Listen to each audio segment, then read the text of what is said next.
And I say, listen, I noticed that after you do the Pilates sessions with me, you go to the gym. So why are you going to the gym? And they all tell me, I'm not getting anything from that workout. You're doing Pilates. You're restoring the original balance to your body. That's what Pilates is. The problem with Pilates is being promoted as a workout that is going to lengthen your muscles. You can't lengthen the muscle, guys. I went to the owner and I say, hey, Ivan, listen, these women are not going to stay. They're liking the sessions, but it's just not intense enough. Is it okay for me to modify the method? Ivan tells me, make these women happy. I don't care what you teach.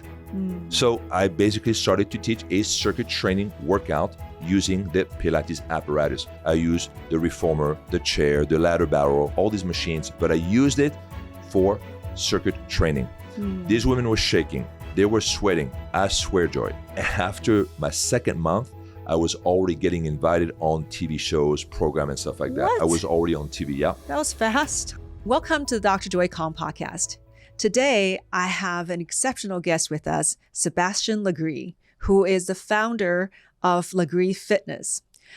It's a fitness program that I've been doing for over probably 9 years, and is an incredible workout. And it's not just this particular fitness method. Sebastien is pushing the boundary of what fitness means, wanting to blend fitness and spirituality in his next evolution of the fitness efforts. And he has over 200 patents under his belt. And the Lagree Fitness was named the #1 workout on ClassPass. And he has been a longtime patient of our clinic as well, allowing us to supercharge his wellness and fitness regimen. So I'm super excited for him to be here and share his wisdom with all of you. Welcome to the show, Sebastien. Thank you, Joy. It's such a pleasure to have a fitness pioneer right here with me in the podcast. Thank you. Yeah, I don't think I've ever interviewed a fitness guru. Oh, really? Uh-huh. Well, am I a guru? You are a guru. Okay. You have over 200 patents? I do, yes. Yeah. What were these patents on? These patents are for the machines that I make for the method that I created called Lagree Fitness. Yes, and I'm very familiar with it because I know. I just worked out the Lagree Fitness this morning. There you go. And actually, I realized I need to do a little bit more frequently. Well, you're fantastic. I mean, whatever you're doing is definitely working for you. Okay, thank you very much. Well, Lagree has been part of my fitness, I know. repertoire for For a while now. For I don't know how many years, 7, 8 years, Probably at least, because maybe more than. I know probably- for sure I've known you for at least 6 years because I started to Yeah. do the stem cells with you when I was 45. So 7 years for sure. So Yeah, so I probably did it for a couple years before I even met it's you. almost 10 years. Yeah, I was Great. already a fan of your method. Well, thank you. Yeah. And I'm a fan of isn't- your method now. See? Hey, that's how we can flourish together. Yes, absolutely. We help each other with our expertise. Yeah, so what you started was really fantastic because that's one method. It's like a combination of strength and resistance training, a little bit of cardio, and a little bit of meditative, kind of atmosphere. And you're in a group setting, so you're not a lonely, you're not pushing yourself, which is a lot harder if you don't have a group to help motivate you. Yes. So, yeah. So tell me how... And thank you for not saying and not mentioning Pilates. I know. I know you know better. That's right. I know The your triggers, pet the peeves. P word is a trigger for me. Oh, shit, she said that. Okay, but you have to admit that your method was inspired initially by Pilates, right? So the method was inspired by the equipment. Okay. So I got introduced to Pilates back in 98. I came to LA to pursue a career in acting, which obviously did not work. But so I, in order to sustain my acting ambitions, I had to work. So I decided to do personal training. I landed at one studio. That was back in July of 1998. And so this one location, this one studio on Melrose was offering both weight training and Pilates.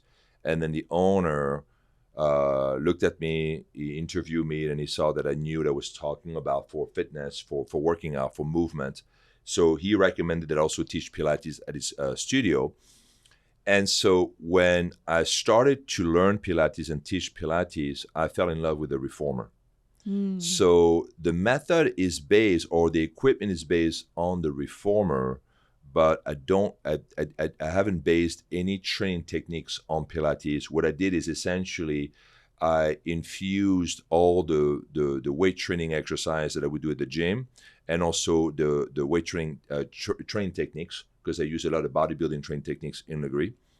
And I adapted that on the reformer and other Pilates apparatus. And that's how Lagree came out. But I was the first person, when people ask me, hey, what do you call this method?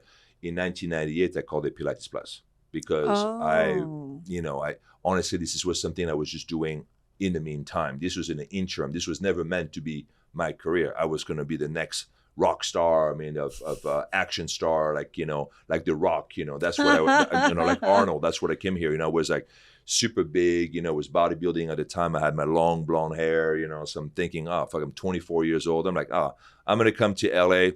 First audition, I'm going to book a $20 million deal. This is exactly the kind of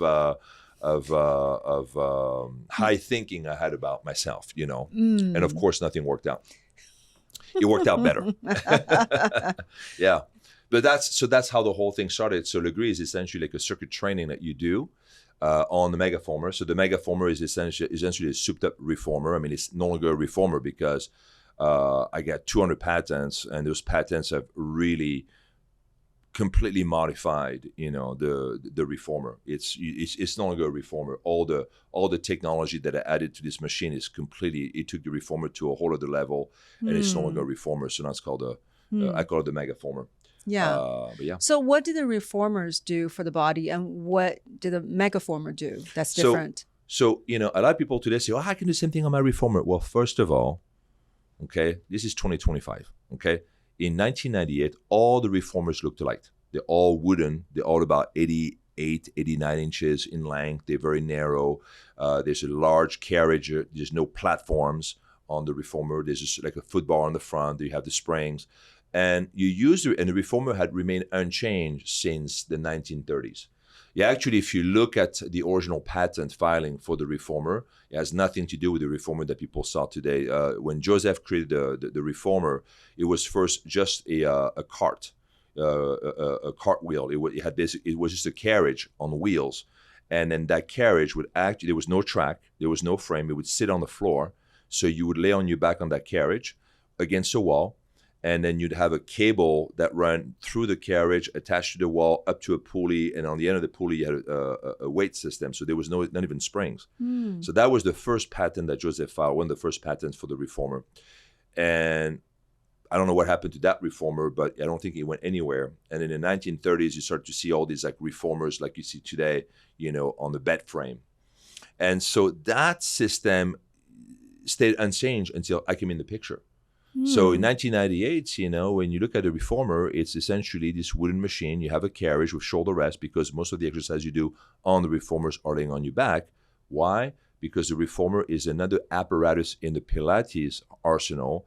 And Pilates, when you study Pilates, the original method that Joseph Pilates created back in the 1920s and 30s and 40s, it's a rehab method. It's not a workout.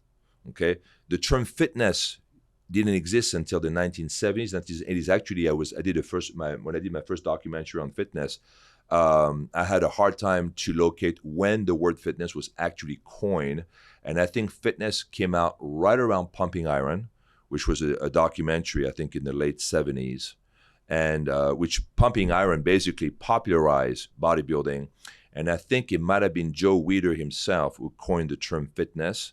To package bodybuilding. So the word fitness was coined after Joseph Pilates' death. So the poor guy, Joseph, I don't know what he called his workout. I think he called contrology. That's what the name of the method was. But Joseph believed that movement healed. So in Pilates, you work out when you do the original style, because today when you go to a Pilates studios, most Pilates studios practice fake Lagree.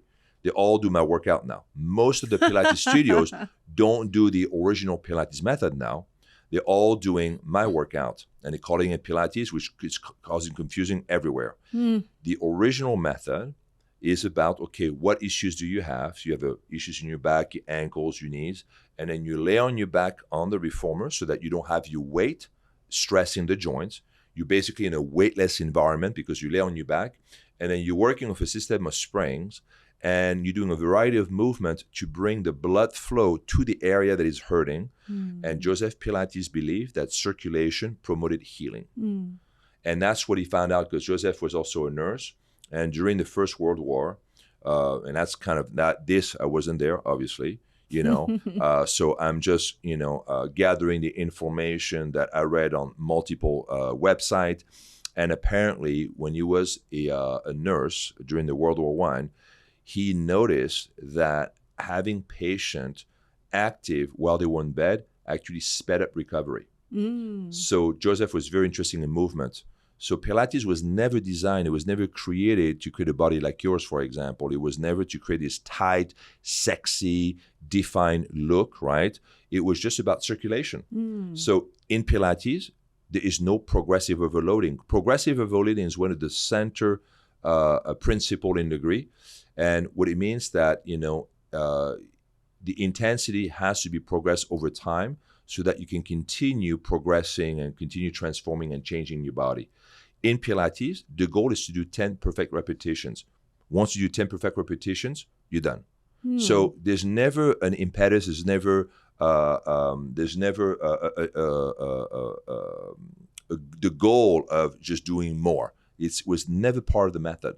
So today, is very different when people do go to Pilates studio, I remember times that I want to swear when the instructor keep pushing and make us do more and more. It's like, more? You serious? You want more? So Lagree is a hard workout. Pushing. That pushing. That pushing is what you need. Today, like yesterday or today, I taught this class, and I had this 72-year-old doing a class with me, 72-year-old. And then she did a 5.5 minute reverse runner's lunge, which is one of the hardest lunges you can do on the Megaformer.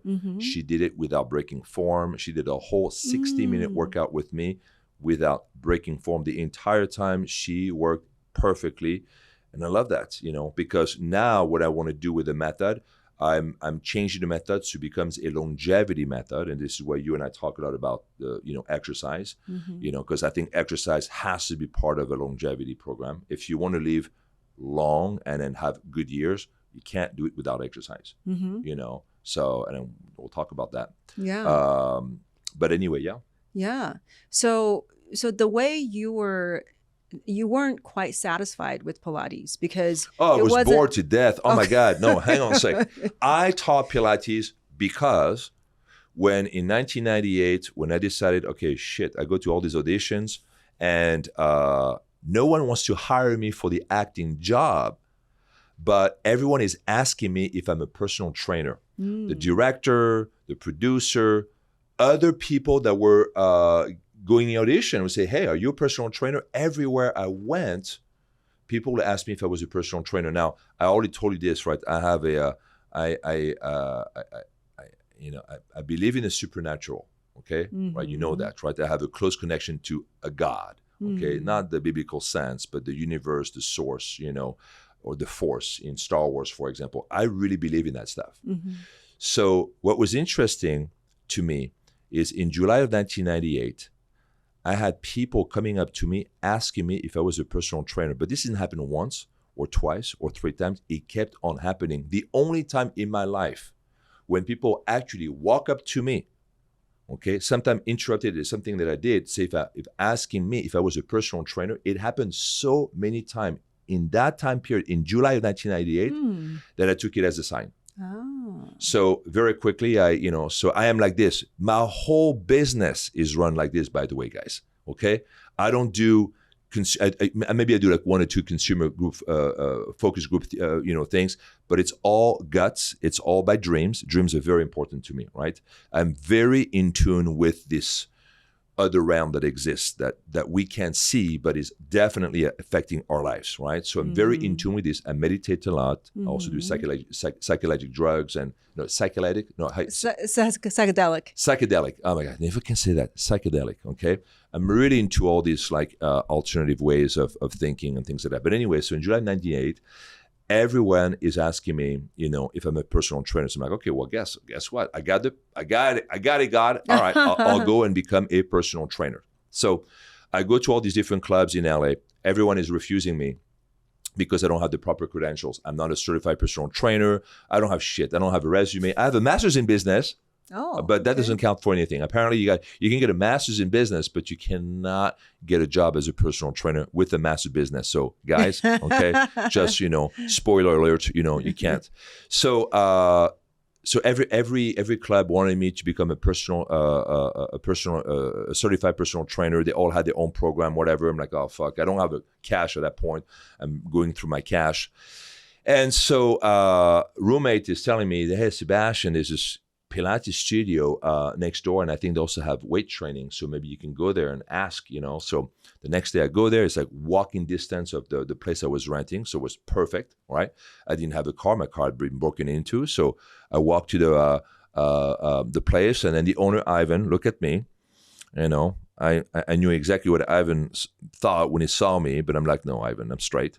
And so Ivan took me under his wing. And Ivan said, listen, I will let you train people here with the weight because you obviously know what you're doing.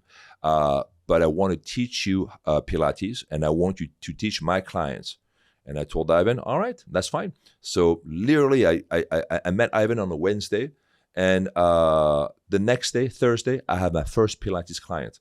Ivan said, all right, I got to. But you had not done Pilates. I've never done Pilates. This is how it is. This is how it is behind the scene, because later on I find out that when you get certified in Pilates, it takes 2 years. So most studios won't let you touch a client after the first 2 years. For the first 2 years, you get trained and it's all the method and all the theory and all the practice and all that stuff. I got trained 2 hours and then I got an hour break and then I got my client. So Ivan tells me, all right, come back tomorrow at 2 p.m. We're going to do this. I'm going to show you this routine. You're going to rehearse that routine. You're going to take a break at 4, 5 o'clock. You got your first client. And that's how it was done. Wow. So I went and basically did that. I took my 2-hour training. I took an hour off. Then I trained that one person. Had no fucking idea what I was doing. But apparently the person liked it. So about 10 sessions. And I kept on doing this every day. And after about a month of teaching Pilates, I'm fucking bored out of my mind. Okay. Because this is not my style. Okay. I don't teach on wooden machine. I was like 250 pounds. Okay, I'm 6'4". Okay, I'm 250 pounds of fucking muscles. I lift hundreds of pounds. I was also on roids. Okay, and so I'm like, I love lifting metal. I love to sweat. I love to shake. I love to be sore the next day. If I'm not sore after a workout, I'm really pissed off. I've been sore since I'm 13 years old. Almost 40 years of soreness. Okay, and so I love this, and so I'm teaching those people this workout. I can tell these women are fucking bored as fuck on those machines. And then I say, listen, I noticed that after you do the Pilates sessions with me, you go to the gym. So why are you going to the gym? And they all tell me, well, Sebastien, I don't want to offend you, but I'm not getting anything from that workout.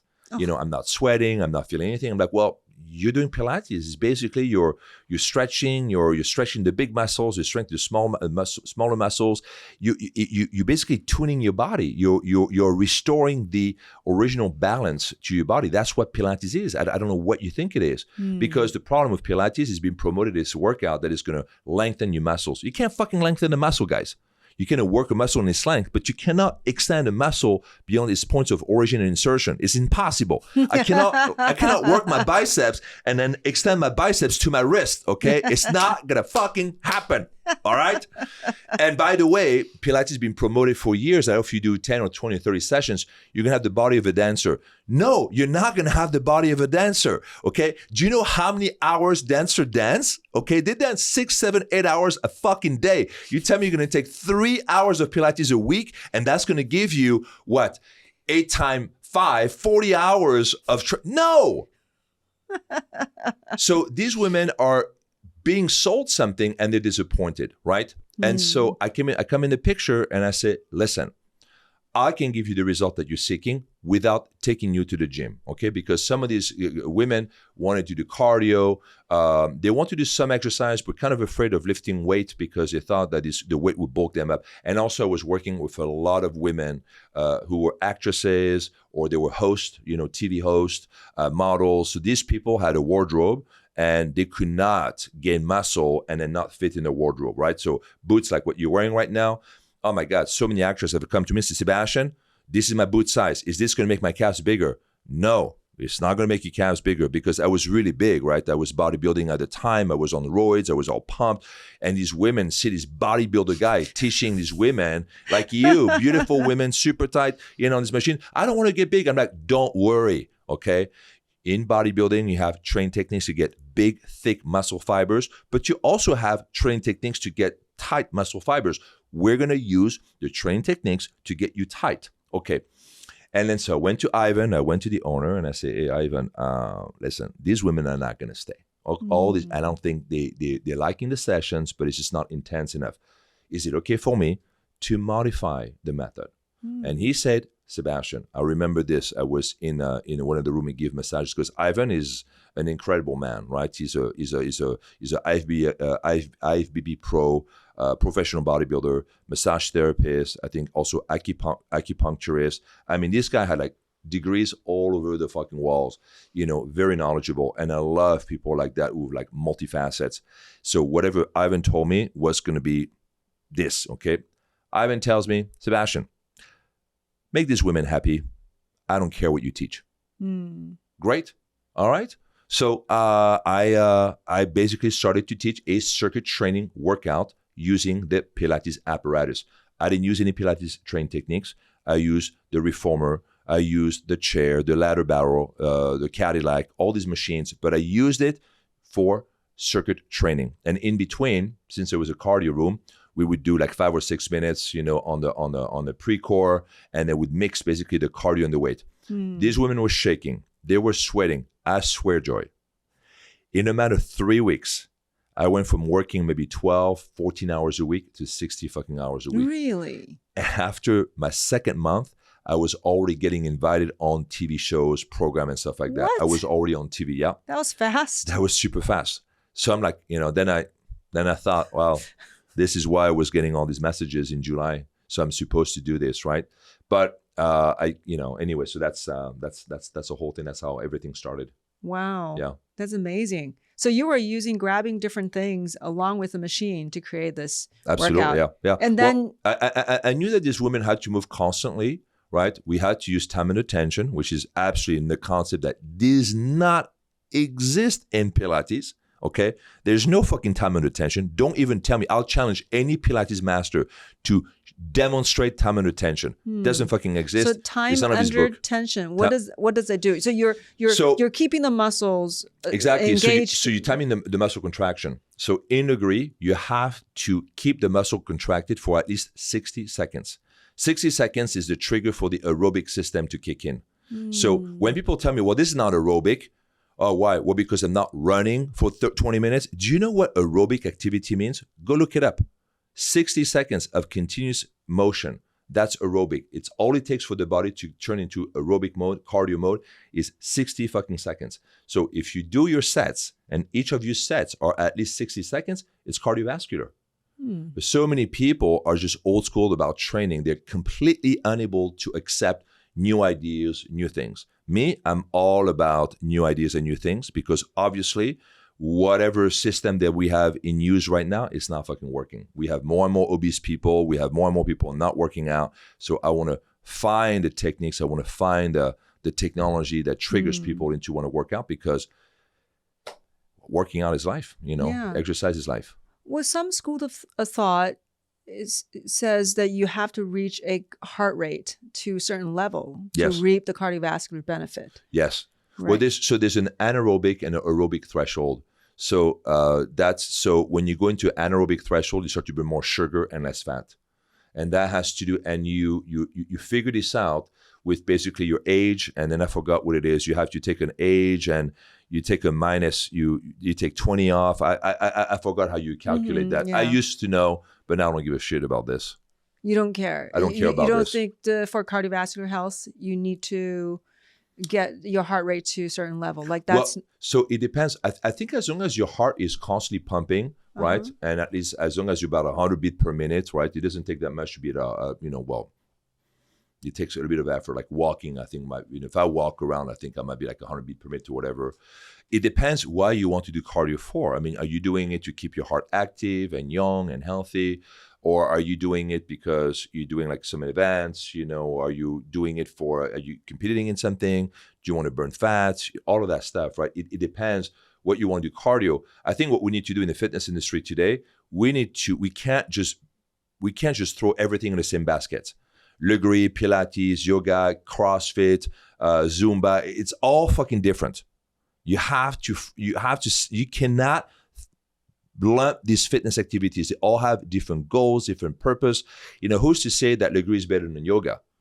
For some people, they need yoga. I do some yoga on the machine. I love yoga, and so, it's not better. It's not worse. It's just different. Like Pilates, for example, a lot of people think I have a thing against Pilates. I don't have a thing about Pilates. I love Pilates. I do also Pilates. I think Pilates is a wonderful method for the spine. I do it on the Mega. You've done it too. I've seen it. You do some exercise on the Mega.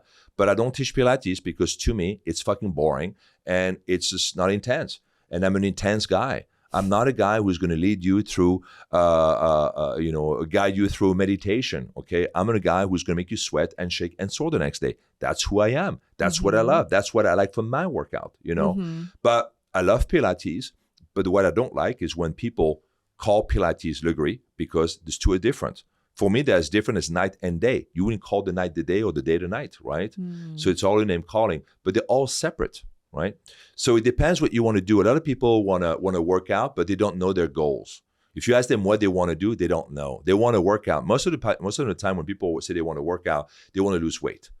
People want to work out because they want change, but they don't know that. They don't know that until years later that, oh my God, I really want a transformation. But the transformation is the physical part was just the first part. I'm not happy with my life. Now we're getting somewhere. You want change.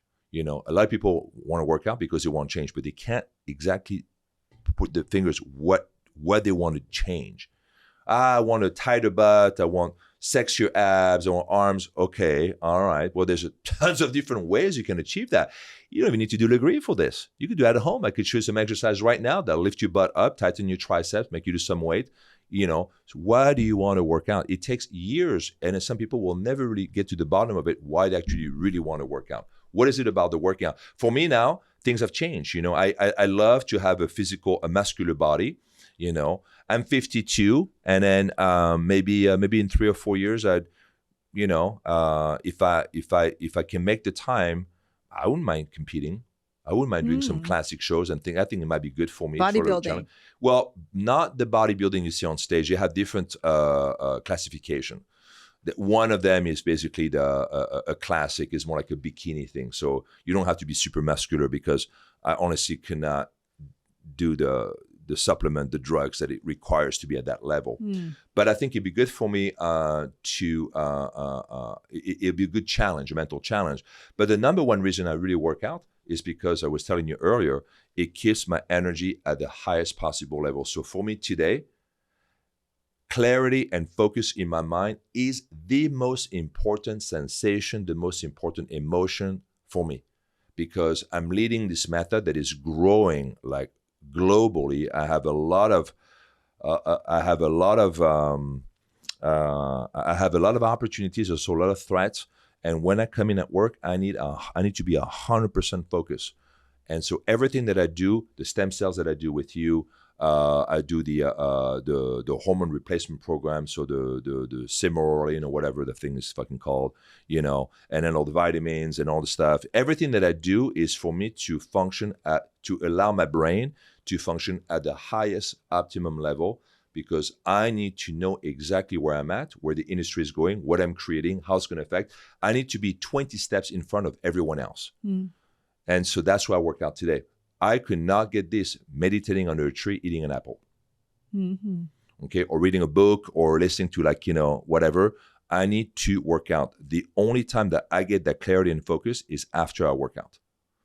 So for me, I'm doing everything now, and I've modified Lagree, and I'm changing the method now so that Lagree becomes more of a mental, has bring more mental and spiritual benefit. And that's, I'm doing a documentary on that too. Right. Because I feel like the real benefit of fitness are not the muscle gain and the weight loss. The real benefit of fitness are psychological, intellectual, emotional, social, spiritual, mental, blah, blah, blah, blah, blah. How are you planning on accomplishing that? Oh, the machine is fantastic. Oh, so you no want to idea. keep I the wish gains that's already... I had the machine already in my mind. So I am going to take everybody on a detour, because right now the machines that I'm making are more like for that day club vibe. But there's another machine that I'm not going to talk about. And I'm going to open that studio, and I'm not going to say anything to anyone about anything. And I'm just going to open that studio, and it's going to be, and that will be the future of fitness. Oh, wow. So right now I'm going to do this new machine. I'm going to start to take, because I have a lot of copycats. So I'm going, and then copycat, listen, because I'm going to fuck you over with. So just listen very carefully. The next 5 years, I'm going to introduce a series of machines that's going to make you think I'm going one way, but secretly I'm working on this other machine. And you think I'm kidding. I'm not. I swear to God, right? Yes. Okay. I swear on my son's head. All right. I'm working on a secret machine that is going to integrate mental health and spirituality. And that workout will be done completely. You have no idea. I'll tell you on the podcast. And it's got nothing to do with what I'm doing right now. It was going to be on a very similar bed, but it's a whole different experience. And the market is going to be ready 5 years from now. The next generation of people born will want to get that workout. The generation after that will be completely into it. Yeah. And it's going to be a workout that is going to align you physically, mentally, and spiritually. What I want to do with my method, like I told you before, I want to elevate people, but not just on the physical level. I want to elevate people on the mental and spiritual level. I want people to believe in themselves. I want people to develop faith in themselves. You don't need to pray to God. You need to pray to yourself. God wants you to be confident, to accept you, and to take care of your shit. Be responsible, right? And a lot of people don't know how to do this. So I'm going to teach people how to do this through fitness. Wow. That's what I want. If we have a world of people who are independent, self-thinking, people stop getting the fucking ideas from Facebook and Instagram, the worst, worst possible source of motivation, or maybe not motivation, because it's not true, because there's some people that are doing a pretty good job. But the worst source of info, if you get your info from life, from social media, you are not living at your optimum level, right? So I want people to just give up the phone a little bit, spend more time on themselves, get to know themselves, each other, but also develop the skills that is going to allow them to go to that next level. Because we're fed this idea that there's only so much room at the top, right? There's only so many people can be successful. That's fucking bullshit. The top is a plateau. Everybody can be successful. There's plenty of room for everyone to succeed without stepping on other people's toes and foot or whatever. There's room for everyone to be. There's abundance at the top. Okay, there's not scarcity. All right, there's a lot of abundance, and everybody can be successful, and everybody can have joy in their life and be happy. That doesn't belong to only a few of people. And unfortunately, you were born in the wrong demographic, so you'll never have access to that. That's fucking bullshit. You can change all of this stuff, but the only way that I can show people how to get there is through fitness. Some people do it, the book, some a writer, there's other ways I think you can probably ascend spiritually. For me, I'm ascending through fitness. That's why fitness is the most important, most essential part of my life. Wow. Very exciting. Yeah. I can't wait. It was fascinating that you would even think about bringing fitness and spirituality together. Because I don't know, did you talk to other people in the industry? Well, Anyone let me else? ask you, when you work out, have you ever experienced bliss? Have you ever had a time when you work out and all of a sudden you want to cry? You want to cry. You feel absolutely so high on life, and you feel connected, and you can see everything. It's so good. It's just so fucking amazing. You're so happy to be in your skin at this moment, and you feel abundance, and it's overwhelming. And sometimes you cry. Have you ever felt that when you work out? Or it could be like in a workout. It could be a workout. It could be a walk when you're physically active, not when you're sitting down. You're physically active, and all of a sudden, all these ideas are coming to you, and you feel connected to the source. Yeah. Well, definitely like hiking in the mountains. Okay, That great. I just find myself smiling. Like I don't There know you why go. I'm smiling. I just like it's incredible. That's it. Yeah. So there is this phenomenon happening between the heart and the brain that I'm trying to study. There's a connection, right? And so for me, I felt bliss many times working out. I've felt bliss, and I'm feeling it more and more now. And I'm starting to understand a little bit more about what kind of activities I can find. But it's the time, it's just amazing because you see yourself in such a positive light. You're motivating it yourself. You're really becoming like your own cheering crowd, And it's so essential because you need this. I need that because I'm doing so many things that no one has done before. So, I need that confidence. Because if I don't have that, a lot of these ideas, I'm never going to make them. I need to have just balls of steels to do this shit and that no one else has ever done. And even if people, are going to ridicule me, I'm still going to go ahead with it. It takes a lot of strength, a lot of inner strength to do this. And that only happens to me when I work out. So I want to find that formula to bring this in every workout for everyone. Well, you have incredible courage. First of all, you have a very open mind. You're enthusiastic and kind of in awe, looking at the world and all the wonders of the world. That's why you travel to some really exotic places and do some crazy stuff. I love to travel to exotic places and meet exotic people and do exotic things and crazy shit. Like what was the thing though with whales that you were? I love being on the water with big animals like predators. It could be shark, it could be orcas, the one I did with the anaconda, for example. Love being in the water. Water is where I'm a water sign, I guess. I love swimming, I love being in the water. But being with these majestic animals is absolutely fucking crazy. I did several whale things. I did the humpbacks. Where was the fungi? The humpback was in Rurutu in French Polynesia. That was pretty cool. I did the southern right whales. This was last year in Argentina. This is fucking amazing. I mean, you could touch these 40-ton, whales. My favorite was the sperm whales. Those sperm whales in the Dominica. I swam literally within 3 sperm whales, and I could just reach out my arms and I could touch the sperm whales right here. And I swam with them for a good 10 minutes, and they let me be in between them and the calf that was under the 2 mothers. You have moments like that. I had this calf. I swam with this sperm whale for 45 minutes. It was my friend and I, Rob, and the sperm whales were like dancing with us. It was amazing, yeah. Wow. And so it was great. And then orcas, I've done a lot of trip with the orcas. I'm going to go back next year to do the orcas. I can't believe people are afraid of orcas. It's just like orcas are magnificent, Yeah, the reason I mentioned that is because, first of all, it takes courage to go into these places, go into the deep water, and facing these majestic animals. But it's not an easy thing to do. I mean, I don't know. For me, I don't feel the danger. Even when I get in the water with an anaconda, I'm so in awe of these animals that I just really don't even see any fucking danger. And I've never had any bad situation. And I've dove with over almost 70 different species of sharks now. Wow. Yeah, I've done a lot of shark dives. I love the sharks. I love the sharks because the shark, they're easy to see because you bait them. The whales, you got to be lucky. You can't whistle and the whale comes to you and then that's it. You have your encounter. It doesn't work that way. But the sharks are so dumb, that you literally have and I say it in a very friendly way. Sharks are super smart, actually, but they're very easy to attract. You put whatever you bait in the water, and then within minutes, boop, they're right there, and then you can have your encounter, and it's almost guaranteed. I see. But the whales is not like that. For those of you who've had a chance to swim for blue whale, you guys are very lucky because I've been on several blue whale trips and never saw one. They're elusive. So if you had a chance, and you had a blue whale encounter, you guys are lucky sons of bitches. Yeah, that's next on my list. I want to get that. So all this is coming together, right? That you going to exotic places, being in kind of one with these gigantic, magnificent animals, and that you bring that back with you. Oh, absolutely. When you're trying to revolutionize. Yeah. the whole industry. Yeah, because I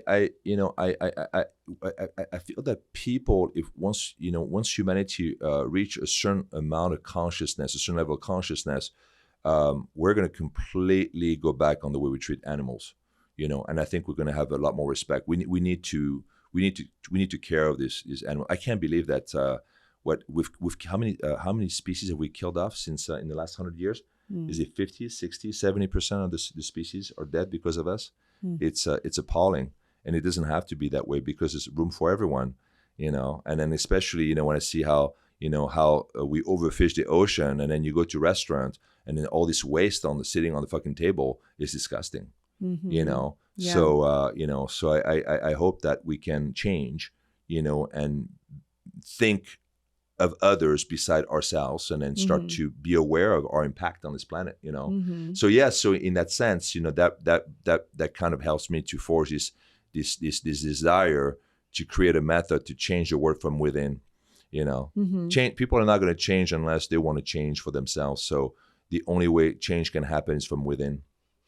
Yeah. So when you talk with people about fitness, I mean, Pilates is an incredible tool. I mean, yes. Not Pilates, the Lagree. Well, Pilates too, I mean, it's just fine, right? Yes. And then again, I have, I love Pilates, right? So I don't have anything bad about that. But don't call my workout Pilates, fucking motherfuckers.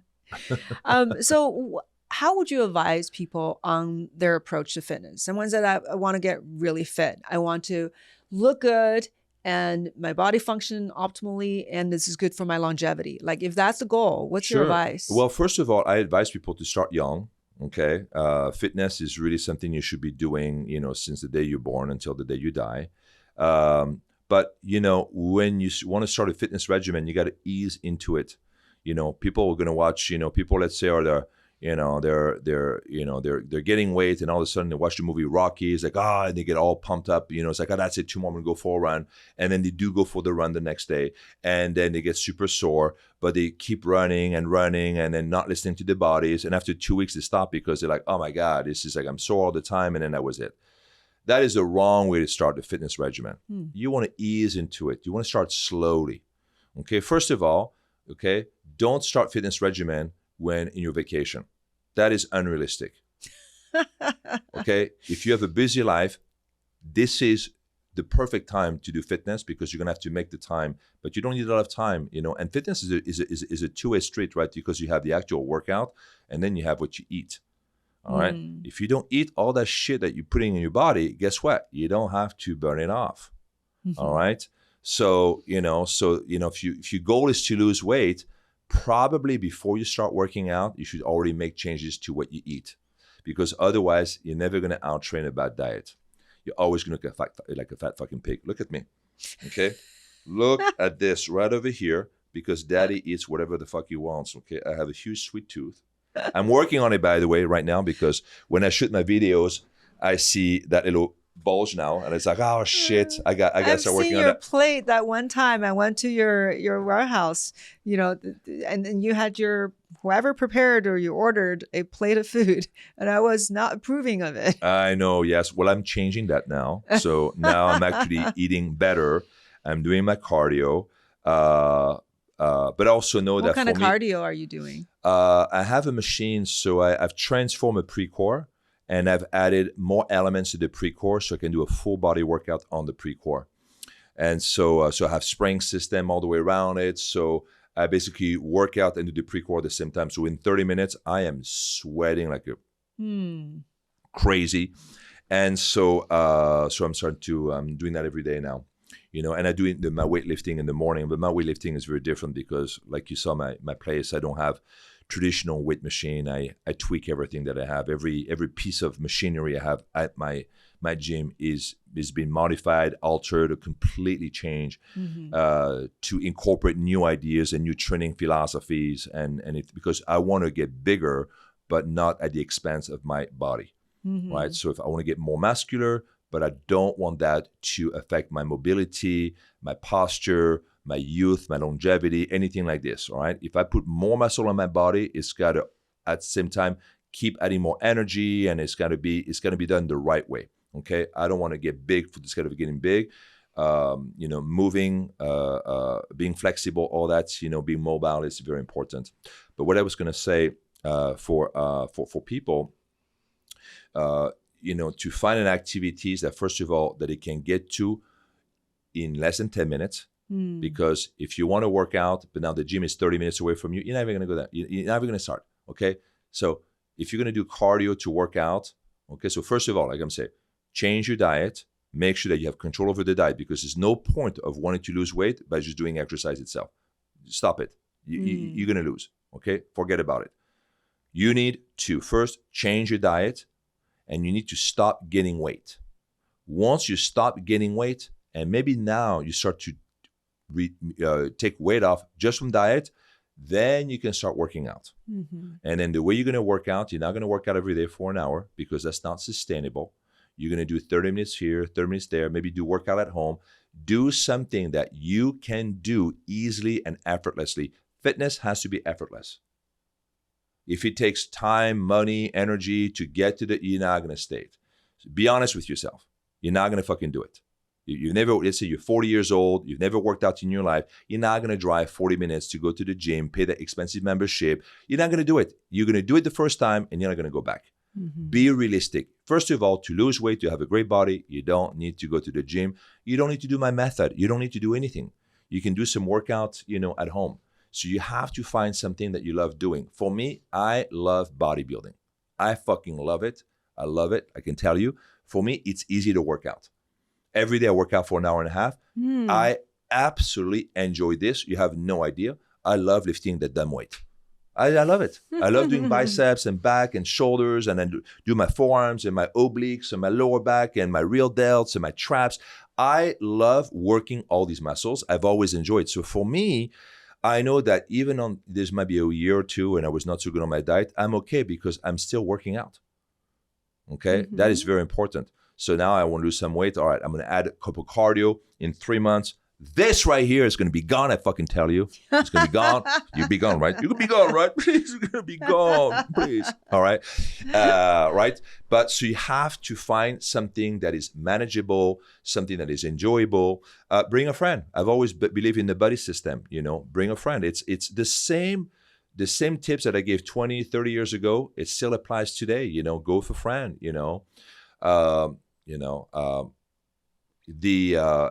but the diet part of it is, I think, is a very important component of that. I see a lot of people just feeding the body the absolute worst fuel, and so your body is not going to perform. Yeah. So eating is important, but also just picking an activities that you enjoy doing.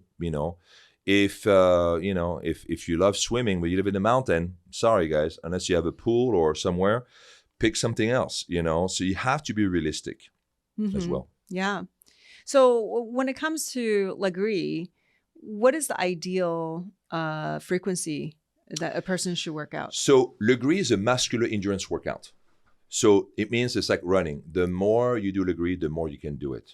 So and then a lot of people who do Lagree don't do it only for the physical benefit. A lot of people do it for the mental benefit.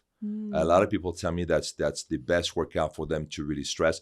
I've had a lot of cancer patient who do Lagree to help them the chemo, because they say that the shaking is actually helping them to release the toxicity from the chemo. Yeah, that's something I want to spend a little bit more time on that. So people can do Lagree for different reasons. I remember I had this one attorney in Texas one time. She texted me and said, Sebastien, I took 5 classes in a row because she had like a trial coming up. And she was so stressed out, she did 5 hours of Lagree. Wow. Yeah. So Lagree is a muscular endurance workout. It's up to you. To me, what matters is the beginning. The first 6 weeks, you are conditioning your body to this new method. Don't push it. The first 6 weeks, maybe 8 weeks, you do Lagree. Maybe do 2 or 3 times a week. Wait for the initial soreness to go. Give yourself plenty of rest, especially for the connective tissues, because you're going to work a lot on the connective tissues when you do this workout. And give your body time to acclimate to this new method. After 6-8 weeks into it, then you can start to go more often. You can start to push. And then don't worry, you'll get, the result very quickly after that. Yeah, I remember the first time I did Lagree, I got nauseous. I've never gotten nauseous from any workouts before. Oh, yeah. Yeah, it's surprising how... It's intense. I get nauseous from my workout, Absolutely. Yeah. It's just like, I like to push, Yeah. At one point I was doing it every day. Do you think it's like unnecessary? 3 No. days a week? Is that going to achieve the same results as every day? I work out every day.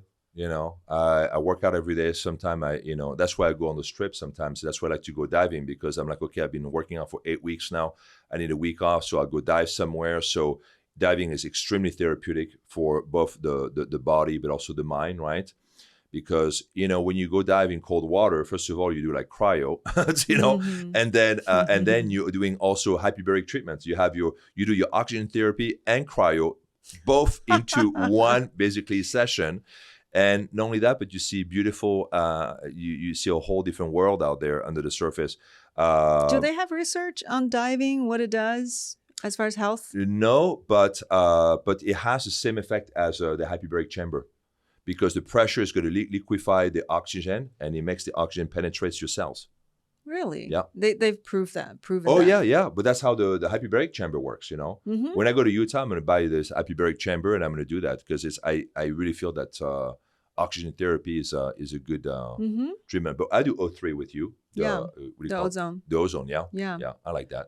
Wow. Yeah. So, okay. So you think, but what do you think doing it every day is going to give you more results than doing it 3 times a week? It depends how well you do it. If you, let's say, push yourself and you use the rule of progressive overloading, that means that every single time you do the workout, you're going to move slower. You're going to work on the better body alignments. You're going to increase the range of motion. You are going to progress the intensity.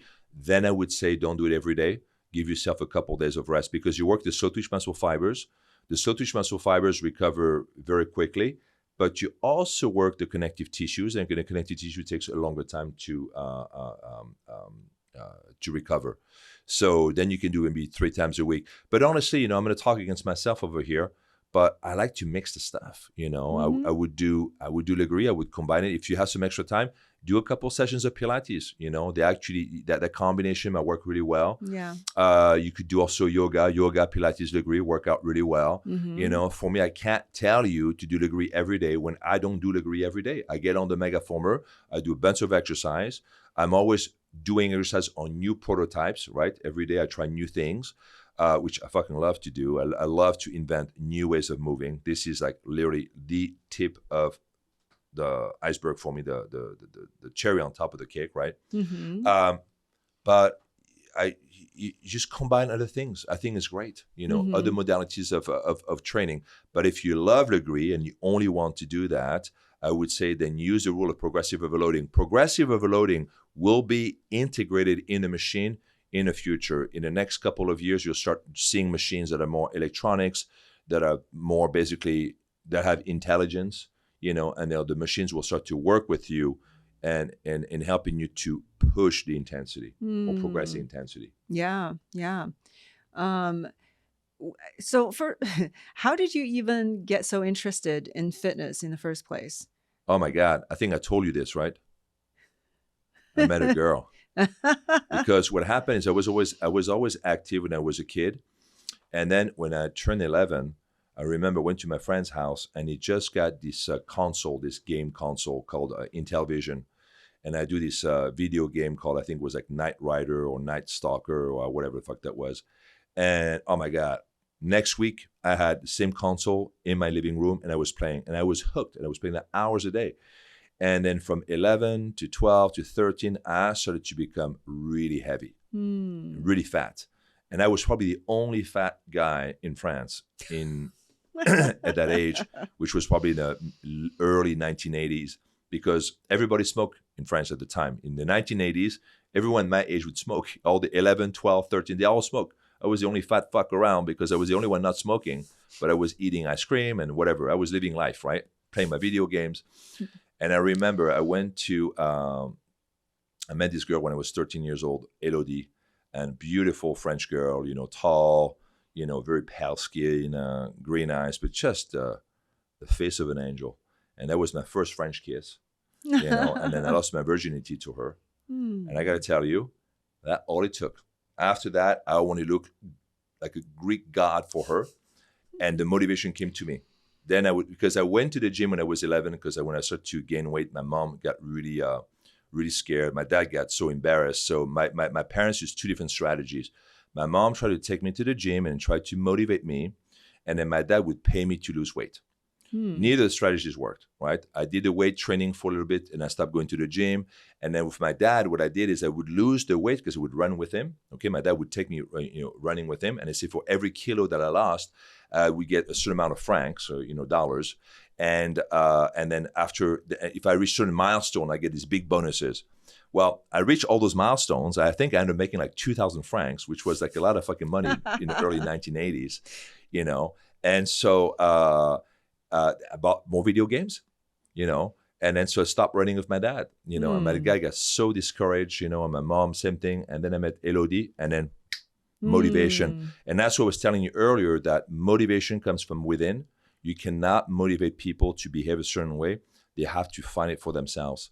And so I started to work out on my own, lost all the weight in 6 months, never had to diet, I just started to work out. But then I was 14 years old when I started to work out, and my hormones were working for me, right? And then within 6 months, I started to work out, I think it was July. And then by December, lost all the fucking weight. The next year I went back, to that same place.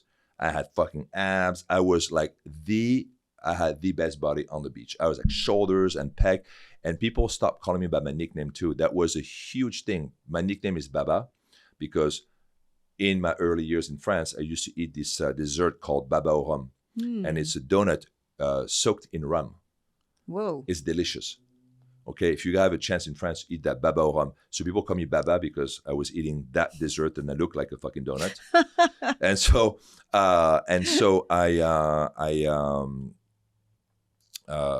I went back that following year when I was 15, and people called me Sebastien. It was remarkable. Wow. And then not only that, but I was getting the attention of everyone. So then that attention took the interest in working out even to a higher level.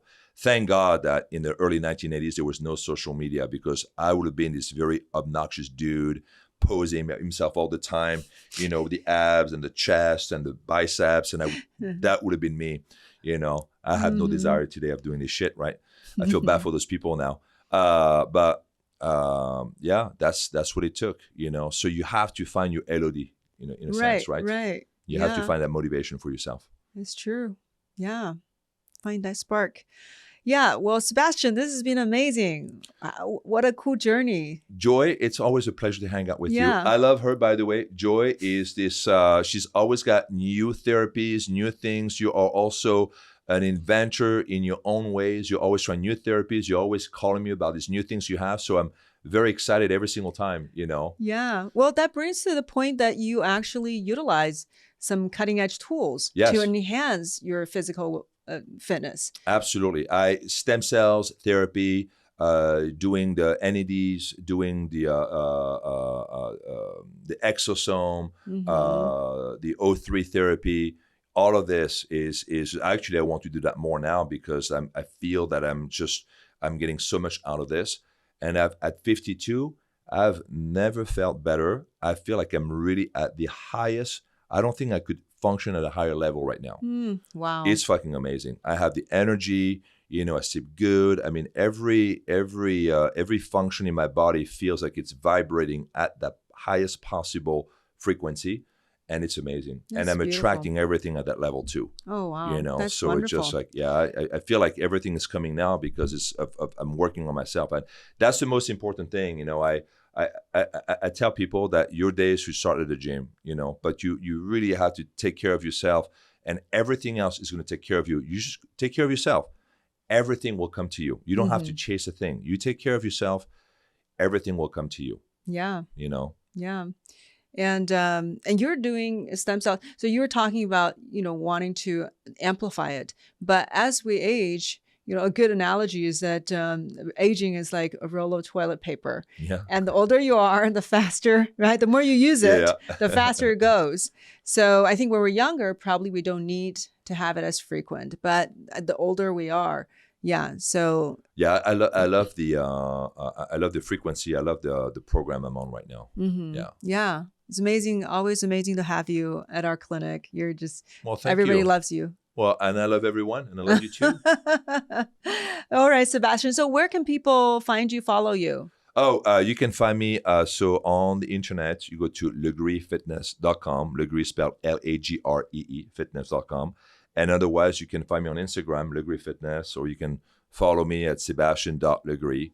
It's I think if you want to find me, you'll find me. Yeah, and you get covered in a lot of magazines, right? Oh yeah, we get a lot of press.